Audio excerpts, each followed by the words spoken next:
Hello freedom fighters, the following video is going to be about rocket launchers. All the rocket launchers the new conglomerate can use on their heavy assault class. We're going to cover the Shrike, the Decimator, the Crow, the Hawk, the Annihilator and the Phoenix, and we're going to compare them with each other. Let's start with the first rocket launcher, the Shrike. It is the stock rocket launcher every heavy assault in the new conglomerate has available. Furthermore, the stats compared with the other faction rocket launchers are the same. So basically this is a thing interesting for all the different factions. The direct hit damage of the Shrike is 1700. It is, compared to other rocket launchers, a fairly decent damage. Its muzzle velocity is 150 meters per second. It has a reload speed of 5.2 seconds and a total ammunition count of 6. It is a only dumbfire rocket launcher. That means you cannot lock on to targets or you can't guide the missile after you shot. But what does these damages mean when it comes to vehicles? You have to know that vehicles have different hit zones. There's the front, the side, the top and the rear, and all of them have different damage multipliers. Furthermore, Mech Riders and Prowlers have 4000 HP. So you have to put the damage multiplier in consideration and multiply it by the damage to see how much effective damage you do with one shot, and then you can calculate how many hits do you need to kill a Prowler or Mech Rider. A note on the damage multipliers: it does not matter where the rocket hits exactly. It's been calculated from the point you've shot the rocket.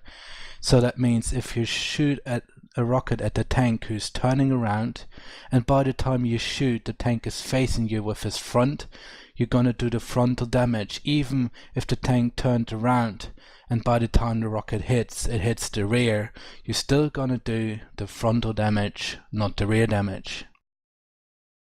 So coming to the hard numbers now. On front, the Prowler and Mech Riders have a damage multiplier of 0.37. That means one shot of the Shrike effectively does 629 damage, and you need 7 hits to kill if you only hit the front. The side and the top have both the same multiplier, which leads to an effective damage of 714 per shot, which means you need 6 shots in the rear or the top to kill a Mech Rider. Last is the rear. The rear has a damage multiplier of 0.7. It's the highest damaging part of the tank. One shot does effective damage of 1190, which leads to the fact that you need 4 shots to kill with the Shrike if you shoot the Prowler or Mech Rider in its rear. About the Shrike in general, it's a fairly good startup rocket launcher, but there are probably other more interesting rocket launcher variants you can pick from. The Shrike has a good velocity, and 1700 damage against infantry means that it's a one-shot kill against infantry. With the high speed of the rocket together, it is really good, for example ball lamps to hit mech suits etc, but there are probably higher damaging variants.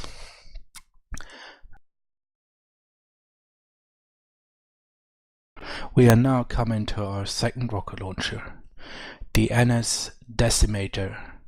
Why do we compare, or why is the NS Decimator now? Why are we treating it now? Simply because it's an only dumbfire rocket launcher, same as the Shrike. So you got the direct comparison between them. About the numbers, the NS Decimator does 2000 damage, which is 300 damage more than the Shrike. It only has a muzzle velocity of 60 meters per second. That means it's almost only half as fast as the Shrike. It got a reload speed of 5.7 seconds, which is even a bit higher as well, like the Shrike, and it got a total ammunition cut of only 5 shots. Looking at the damage against Prowler and Mech Rider again, we will see that it does a frontal damage of 740, which means it needs one less shot to kill if you only hit the front. On the side it is the same effect. It does 840 damage to the side and to the top, which only requires 5 shots to kill a Mech Rider instead of the 6 required from the Shrike. And on rear it does 1400 damage, which kills the tank within 3 shots. The Decimator is probably the bit more powerful dumbfire rocket launcher, and probably is a nice handy tool, for example in battle labs, especially against mech suits because of the higher damage. The lower bullet velocity, rocket velocity, in this case doesn't really matter because the short distances are not, it does not have that much impact on shorter distances, unlike you shoot at higher ranges where you have to lead your shot way more, which becomes a guessing game.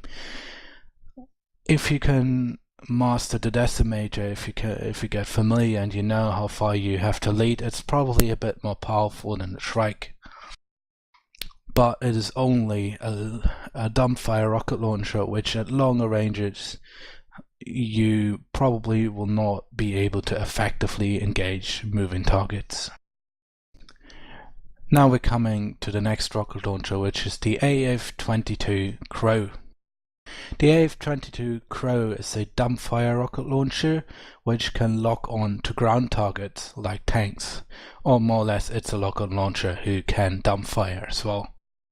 The lock-on time is 2 seconds, and it got a maximum range of 350 meters. That means you can lock on further than that, but your rocket will not do any damage anymore. The damage of the Crow is 1500 damage, which is 200 damage less than the Shrike. It got a bullet velocity of 150 meters per second, which is fairly high, and a reload speed of 5.2 seconds, and a total ammunition count of 6. It's kind of, or that's not kind of, that's equal with the Shrike. But what does it mean when you engage a tank? You got less damage, so it probably has an impact, you would guess, and that's true. If you hit a tank in the front, you do an effective damage of 555, which leads to an 8-shot kill. On the side and on the top it's 630 damage, which means 7 shots to kill. And in the rear it's 1050 damage, which means 4 shots to kill. So if you compare it with the Shrike, you will see that unless you shoot a tank in the rear, you need 1 more shot to kill. The good thing is it's a lock-on launcher. That means you lock onto a target, which takes you 2 seconds to get a lock, then you shoot your rocket and the rocket will hit the tank, unless it breaks because the game is kind of dodgy or the tank is going into cover and your rocket hits somewhere into the ground or whatever. But in general, if you use it smart, it's like fire and forget. Especially when there's a big armor push, it's kind of an interesting thing because you lock on, you're exposed for 2 seconds, maybe 3-4 seconds with just going out of cover, aiming, locking, shooting, going back into cover. But after that, once you're fired, you can immediately go into cover, you reload your rocket launcher, and the rocket more likely going to hit the target unless they're using smoke or some obstacles are in the way. The good thing compared to the Annihilator, which we will cover later, is that you can still dumbfire the Crow launcher. That means you can still shoot it at mech suits inside battle labs or on other occasions, or you don't have to lock on. If you're standing close to a tank, you can just dumbfire. You don't need to lock on to be able to shoot. In general, the Crow is really useful, especially if you use it in teams. If you use it alone, it may not have enough punch. But if you use it with your squad and you're having 6 to 8 heavies with a Crow launcher in it, you can pretty much take on a big armor column and shoot them and hit them really hard from a longer distance, because 350 meters of distance is not that, it's pretty much, so for the tanks it's going to be hard to encounter you. Furthermore, if 8 people at all time lock on one single tank and shoot, assuming that every rocket hits, it's a guaranteed kill, even if the rockets hit the front. But as been said before, it doesn't matter where your rocket hits, it only matters from where you shoot it. What was the side of the tank facing you once you shot the rocket on the lock-on? So that means, again, if a tank turns around during the time the rocket travels through the air, it doesn't matter, it's still going to do the same damage as it would if it were standing still, because it does the damage from the time from the side you were facing while shooting the weapon. Our next rocket launcher is the Hawk GD68. It is a lock-on air launcher, which has a lock-on time of 2.5 seconds, and it has also the ability to dump fire. It does the same damage like the Crow, 1500. It got a muzzle velocity of 100 meters per second and a reload speed of 5.2 seconds. Furthermore, the total ammunition count is 6, so it sounds again pretty familiar, only a slightly lower muzzle velocity. I now calculated again the damage on a tank. It pretty much, or it does the same damage like a Crow to a tank. So you can still use your Hawk to engage tanks, but you can only dump fire on them. It is only getting, or the Hawk is getting interesting if you want to shoot at air targets, because you can lock on air targets. They have to use flares or try to dodge the rocket, which is kind of difficult, at least for me.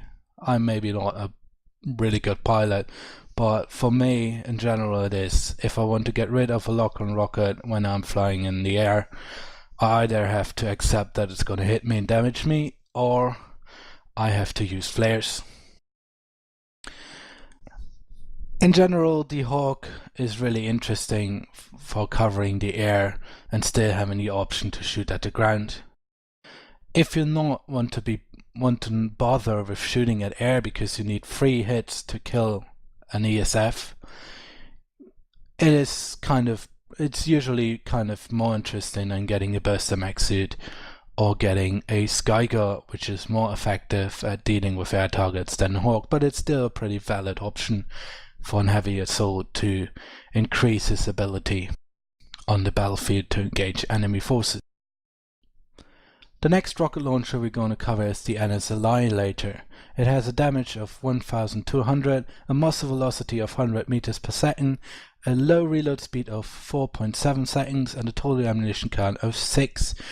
The special thing about this grenade launcher is that it's a only lock-on launcher. That means it can only fire while locked on to either air or ground. The time you need to lock on to a target is 3 seconds. So it takes the highest amount of time to lock on to a target for a lock-on launcher. Again, looking at the stats at the damage against a tank, a mech rider or a prowler, it does an effective damage on the front of 444, which means it needs 10 shots to kill a tank, which is the highest amount of shots required to kill for all the rocket launches. On the side and on the top, it does 504 damage, which requires 8 shots to kill, and in the rear it's 840 damage, which required it to hit 5 times to kill an enemy tank. On ESFs, it's again the same like the Hawk, it needs 3 shots to kill an ESF. The special thing about this rocket launcher is that it can lock on to air and ground at the same time. This enables you to hit easily moving targets both on the air and on the ground, but on the other hand it takes away the ability to dumbfire it. For example, in a battle lab fight, if you want to kill a mech suit with a rocket launcher, good luck with it, you can't, because you cannot lock onto it. Not locking on means not able to fire. On the other hand, it gives you a really versatile rocket launcher. Again, the same thing like with the Hawk and the Crow. The shots you need to take out your targets are pretty, it's a pretty high number, so usually it's only good if you use it in groups. But for example, a mixed group with Crow rocket launchers and NS Annihilators is a good combination for a squad to set up a Crow nest or anti-tank nest somewhere a bit further off the battlefield, and on the same time the Annihilator guys can also switch in between attacking air and attacking ground, because usually it's enough to scare a scythe or two away if you just lock onto them, shoot. They maybe use the flare once, the next you're gonna be able to shoot again before their flares are off cooldown, so you can pretty easily scare them off or even kill them. So it's a pretty versatile setup with the limitation of not being able to dumbfire. The last rocket launcher we're going to cover is the NC-15 Phoenix, the Empire-specific rocket launcher of the NC. It has a damage of 750, but you will see later that this is not exactly the damage he's going to deal. There's a nice little feature which will increase the damage against vehicles, but we'll come into it later. It has a muzzle velocity of 42 meters per second, which is really slow, but it has some bonuses to it. And a reload speed of 5.2 seconds, total ammunition count 6. The special thing about this rocket launcher is that it's camera guided. It got a maximum range of 295 meters. That means if the rocket travels more than 295 meters, you're not gonna be able to hit anymore. You're gonna lose the rocket.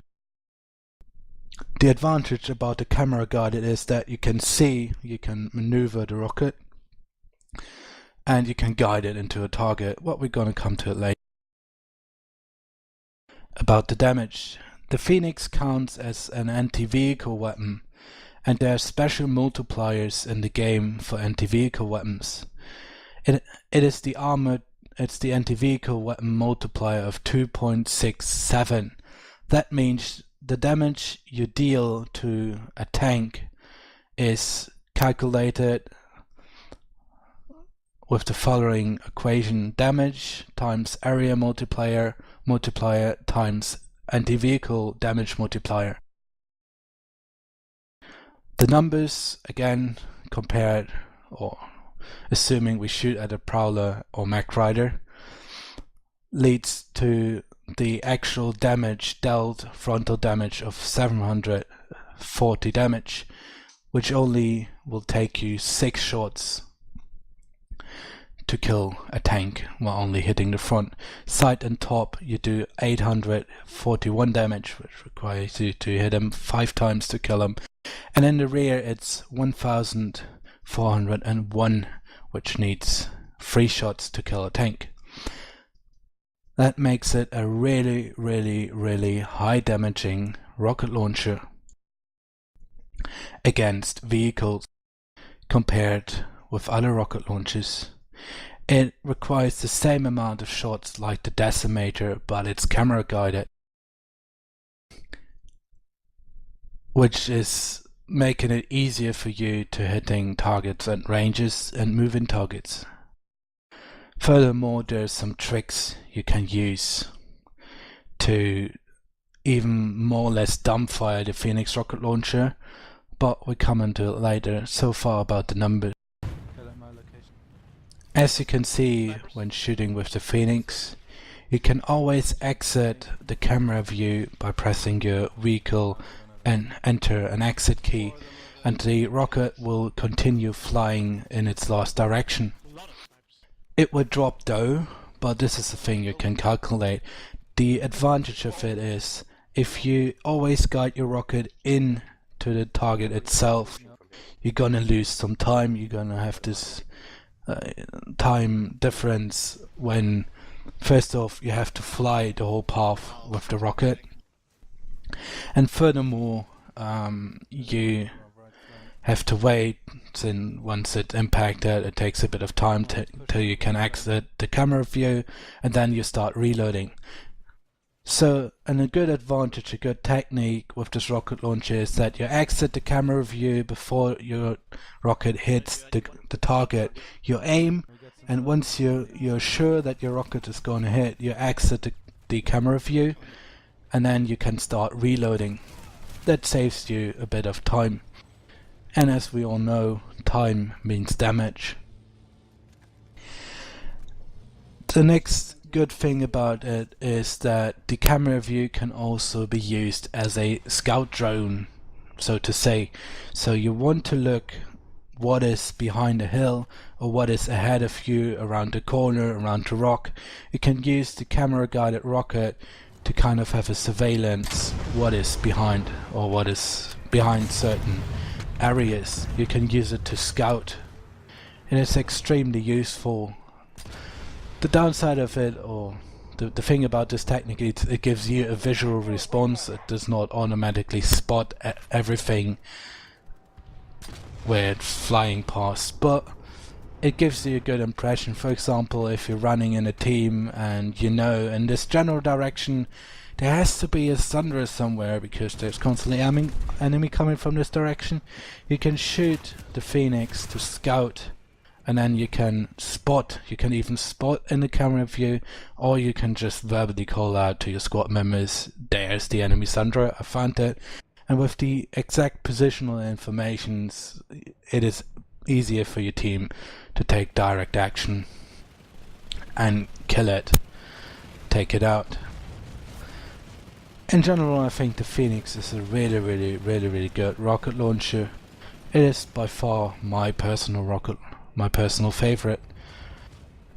It has some downsides, and I think especially if you want to use it in a team, it's going to get tricky, because in a team you want to make sure that everybody's hitting the same target more or less at the same time, so you can instantly kill it with enough rocket launchers.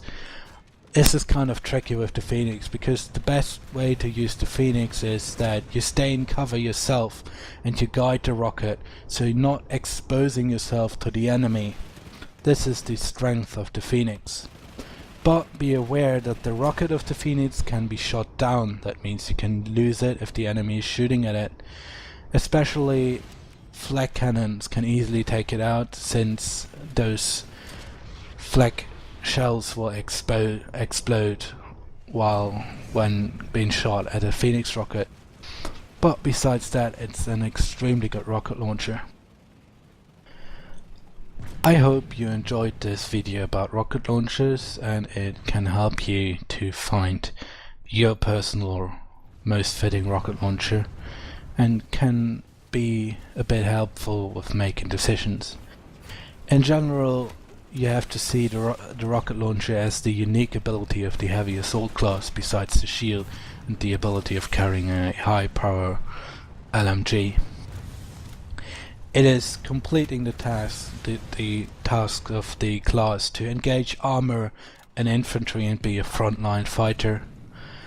So you should switch your rocket launchers. You should see them as a unique ability. You switch according to the current situation you're facing. I personally like the Phoenix when I don't want to switch to specific tasks, because I personally think it's pretty versatile. But in general, you should switch your rocket launchers according to the situation you're gonna run into. If I know that there's gonna be a big armor column pushing our position and we set up a team of crows, I obviously pick the crow launcher, because with the Shrike at 300 meters a moving target, not really realistic. And so it is your responsibility to pick the gear according to the situation. I hope you enjoyed this video, and as always, see you on the battlefield.